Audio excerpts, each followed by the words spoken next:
Whenever anyone says I'm going to KK, the first question is always, are you climbing Mount Kinabalu? And after multiple trips to Sabah, this is the first time I can reply, yes, I'm doing it.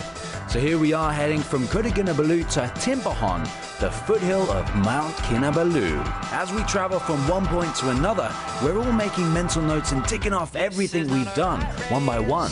And it's a very triumphant feeling to take a look at your list and see that you have only one challenge left. Alright, so we've made it to where we're going to be starting off now. You can see everybody sort of gathering. These are all the climbers that are going to be ascending the mountain. And they look pretty fit, which is quite discerning, but I'm sure we'll make it. Now they're very safety conscious here on Kiba. They take all our names down, make sure they know exactly who's on the mountain, who's coming down, who's going up, just so they keep count of everyone and make sure they're safe. In the year 2000, Kinabalu National Park was designated as Malaysia's first World Heritage Site by UNESCO. Just 15 years ago. Supin's going to be our guide. You can tell he's a guide because he's wearing flip-flops. It's going to be easy for him. We are from the 90s with a faded sweater. Now, this is the last time that we're going to be using mechanical transport because from now on, it's all about these babies. It's all about the legs. Cousin Gio bought me all my clothes. Ready to roll? Let's go. Just before we started the hike, my producer said, this is gonna be easy. You've already conquered Tahan. Famous last words, my man. Now this is Timpohon Gate. It is the gateway to the whole of Mount Kinabalu. It holds at about 1,866 meters. So it's kind of it's a step up. It's a helping hand because we've got 4,095 meters to climb. So it's perfect weather for it. It's not too humid. It's not too hot. Hopefully the rain will hold out, and it's going to be a fantastic climb. Every mountain has its own laws of superstitions and beliefs.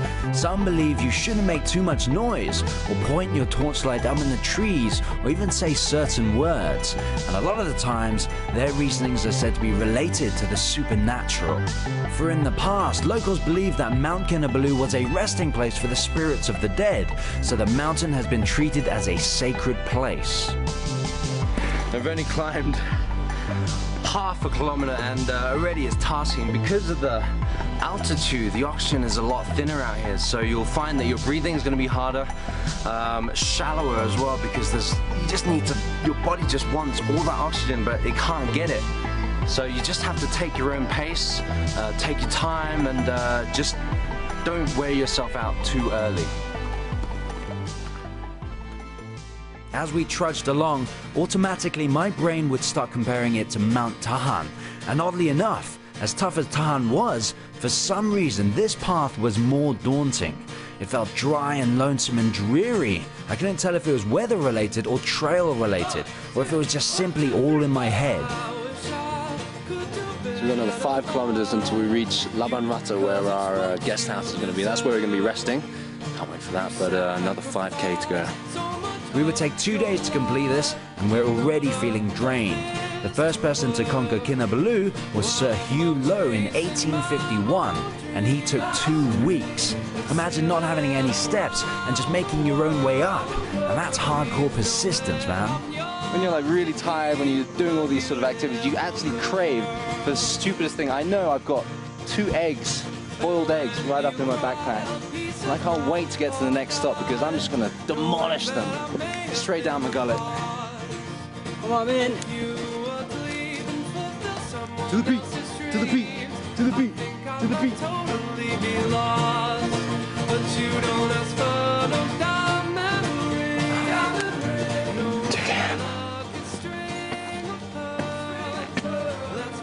I should mention that there are 2 trails you can choose from. Ours is from Timpohon, and the other would be Mercy Lau. We wanted a shortcut, and the Mercy Lau path is roughly 2 kilometers longer, although it is also said to be more scenic, with more wilderness and much more mossy forests. It's very Lord of the Rings-ish, until you might even expect a little hobbit to jump out at you. But if you want the best of both worlds, take the Timpohon trail up and the Mercy Lau trail down. Now, That last bit that we just did, super, super steep. I mean, they've got lovely, lovely footing here, all sort of like man-made steps, so it's easy in the sense that it's doable, but are you physically fit enough? That's the thing. And it's actually putting us to the test because, oh, this lack of oxygen is really sort of, it's kind of suffocating you. But you definitely feel the burn. The peak! To the peak! And then the pressure got to me and I farted. Oh my god, that smells so bad! Smell that.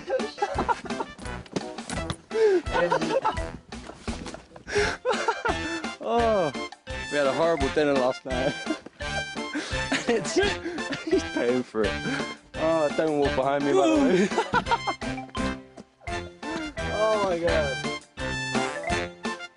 Long hikes, there are two movies that play in my head. One is 127 Hours with James Franco, and the other is a documentary film called Touching the Void. Both portray disastrous mountain climbing experiences. One hacks off his own arm with a penknife, the other falls down on an ice cliff and smashes his tibia right into his knee joint. Badly injured and without rations, these people still push through for days and survive. Doesn't it make you wonder how you would react in such a situation? Konnichiwa. Ohio. Ohio. A multitude of nationalities. We've got the Japanese, we've got English, a couple of Germans down there. Everybody wants to come to Sabah and climb this mountain, and that's what we're here for, to do exactly that. Those people must be almost double my age, and yet they're all jolly and nimble. It baffles me. I'd probably be lazing about in my rocking chair watching telly at their age. Maybe they got a can of Popeye's spinnies that I didn't know about, because all I got was this crummy little bit of bread and this little Humpty Dumpty paw-looking thing called an egg. Lunchtime with my cracked egg. I think I dropped my bag. Gonna eat it like that, I guess. Whenever you're feeling unappreciative of your food back home, go climb a mountain. It helps you not to take things for granted. Everything tastes exceedingly yummy up here. Egg and cheese. So I've had my lunch. We're going to get back on the track because we've got a lot of ground to cover before we reach our little campsite, sort of place that we're going to stay for the night. It's getting a lot colder the higher we get, so I've actually put on an extra layer, and that's what you got to do. You got to keep layering and layering. You definitely don't want to be getting cold because when you stop, your body kind of cools down and you don't realize how cold you're getting, and it's very hard. It's easy to get ill, and you definitely don't want that altitude sickness. I must constantly remind myself to look on the bright side of life and appreciate everything I'm seeing. It's actually a beautiful rainforest. You've got these lovely ferns, nice and high. You can see the little birds there. And along on our left here, these beautiful purple little, they look like orchids. I think they might be orchids. It's actually super, super nice. You can see all that cloud there. Very mystical. Did you guys start this morning? Yeah. Yes. Wow, you guys are sprinting. Where are you guys from? Nepal? Yes. Ah. Oh, good looking guys. Yeah. Hello. What is he? And they're coming down. We're not even halfway yet. They're literally sprinting up this mountain. Come on, man. You can do it. Remaining lighthearted and motivating each other works like fuel for the engine. It is really easy to get disheartened if not for friends who encourage us from time to time. And look at these porters. Carrying a gas tank on level ground will be a challenge enough, but they're practically skipping up the mountain like gazelles. No idea. Oh, we need to go that way. To Labanrata. 2 kilometers. It's all turned to rocks. Have you ever noticed that at the back of the 1 ringgit note, there's the south peak of Mount Kinabalu? And the south peak is also known as the false peak because the highest peak is ironically called Lowe's Peak. And it's named Lowe's Peak because of Sir Hugh Lowe, the first conqueror of Kinabalu. Wow, Now that's a bit of a confusing mouthful. So we've come to a little stop here because me and my producer Kyrie have both acknowledged that we have a little bit dizziness sort of towards us, and there was a group that passed us and one guy being carried down in a stretcher. Now that's serious stuff. Now this mountain doesn't joke around, so if you do feel like you need a little rest, take it. There ain't no rush getting to the top. As long as you make it in one piece, you don't have to be carried down. By this point, or this height, might I say, all the fun was sucked out of us. And by fun, I meant oxygen. We couldn't breathe properly. I felt like my respiratory system was just closing up, and that is one heck of a scary feeling. But once we took a breather and popped a paracetamol or two, we were ready to continue the climb. And when we looked up, we actually managed to see the peak of Kinabalu from that point. So that was a real energy booster. But all this excitement doesn't last very long, so you have to make full use of the moment you feel driven. Up here in the midst in the cloudy forest, the plantations are dripping with moisture, and there's abundance of flora like orchids and conifers, and it was a heavenly sight to behold for sure. But the cherry on top was when I saw a signboard that said we were only 500 meters away from Labanrata. Labanrata wasn't the peak, but I can imagine that the joy I felt upon reaching this point could possibly challenge the amount of joy that I'll be feeling tomorrow. And I was absolutely famished, so I gobbled down an absolute horse load and headed straight for my room. Now today's trekking was just a starter of what to expect from Mount Kinabalu, because we've been trekking for about 6 hours. Because of the altitude, you know, your body sort of wears a lot faster and you find yourself tiring out a lot quicker. And we hit the buffet table straight away. We were so hungry. It was such a hard trek for us. It's 7 o'clock right now, and I'm actually about to head to bed because we have to wake up tomorrow at 1:30 a.m. I don't think I've ever woken up so early in my life, but we're expected to hit the track at 2:30 and start the ascent up to the top. So right now I'm gonna get some sleep because 1:30, that's a killer. Oh, good morning. Good morning. Very early morning it is. 1:30 a.m. in the morning, that is. We're gonna climb up to the peak. We're gonna do, how many hours hiking? 3? 4. Huh? 4 hours of hiking. Catch sunrise. And I'm tired. I'm really tired. But it's meant to be worth it, so it's an experience. Such early call times are an abomination. It's so hard to feel excited when you're woken up this early. So this is it. We're on our final little leg of our journey, and that's to the peak of Mount KK. Now it's about, well, they say we're going to reach at about 5 o'clock in the morning, just before sunrise, which is the perfect timing. All we have to worry about is that the air up there is very thin, so every 50 meters or so we're going to be stopping, we're going to be knackered, we're going to be fighting for that oxygen. But slow and easy wins the race, as they say, so I'll see you at sunrise. Just coming up those steps have been absolutely knackering just because of that lack of oxygen. So we've got to keep going. There was a big group, so it felt a little less lonely.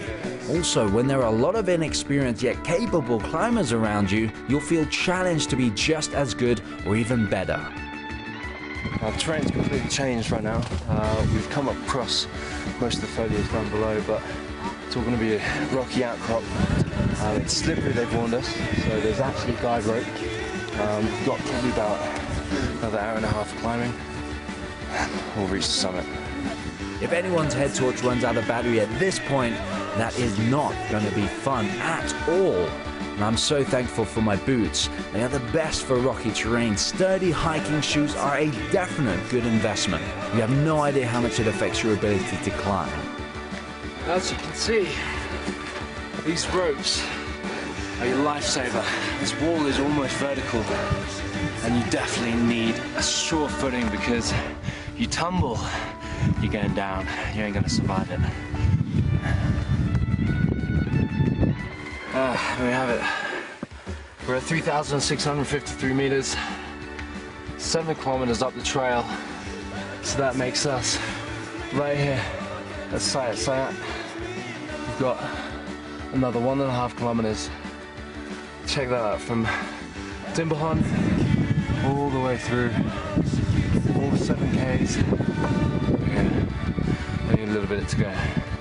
Now I've got to say, this climb is absolutely breathtaking, not only because it's physically tiring, but the view is second to none. This is absolutely amazing. Now that we've cleared all the trees, the whole of Sabah is in view, and it's looking mighty fine, that's for sure. My heat is pumping. My mind is chanting motivational mantras. My legs are slugging along. My gosh, I was getting really frustrated and tired. We've got 0.5 kilometer left. That last trail. There's so much food there. Absolutely freezing. Lots of people stopping there. That's good. It gives me time to breathe. Why do we do this? I have no idea.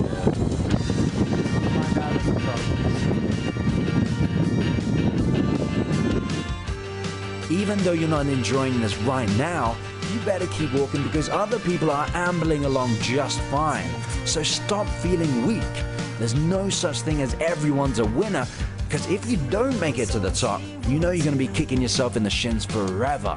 Yeah, that's exactly the kind of motivational speech I was giving myself. There we have it. We made it to the peak. 4,095 meters. We're the highest point in the whole of Malaysia, including the peninsula. We did Gunung, we managed to do Mount KK, and we have amazing view here. Looks like a lunar landscape. The clouds have rolled in. I can see KK out there in the distance. The sun's just coming up over there in the east. Oh my gosh. So, you deserve a little sit down and enjoy the view. The most unbelievable sights are those that are natural. When you're face to face with the results of unrushed beauty, nothing, and I mean nothing else comes close. Mount Kinabalu's existence in itself is a strange phenomenon because it arose in isolation without the dynamics that apply to other high mountains, which usually rely on deep ocean trenches, colliding continents, or thermal lava activity. So we made it. It is 6:15 in the morning. It is a brand new day. And I'll tell you, that was tough. We thought, yeah, we did Gunung Tahan, no problem, whatever. KK is going to be a breeze. Absolutely not. There was a lot of breeze. It was so windy down there. It was so cold as well. I'm glad I was wearing some really warm clothes. But I've got to just ask the question, like, why do people do this? Why do they endure so much pain and suffering to get to a place like this? Well, this is the answer. The answer is life. And life is just so beautiful at times. You just gotta be prepared to toughen out. The feeling of being above everything else is incredible. You feel engulfed in freedom because you're liberated from all the clutches of your daily routines. You feel so much pride because you didn't give up even though you wanted to almost every step of the way. I felt so thankful for sight and sound and every other overwhelming emotion that I was feeling. Some things really can't be described with words. Sir George Lee Mallory was an English mountaineer who attempted to climb Mount Everest in the 1920s. Whether or not he succeeded is left to speculation, but here's what he had to say. What we get from adventure is just sheer joy. And joy is, after all, the end of life. We do not live to eat and make money. We eat and make money to be able to enjoy life. That is what life means and what life is for. Life's good.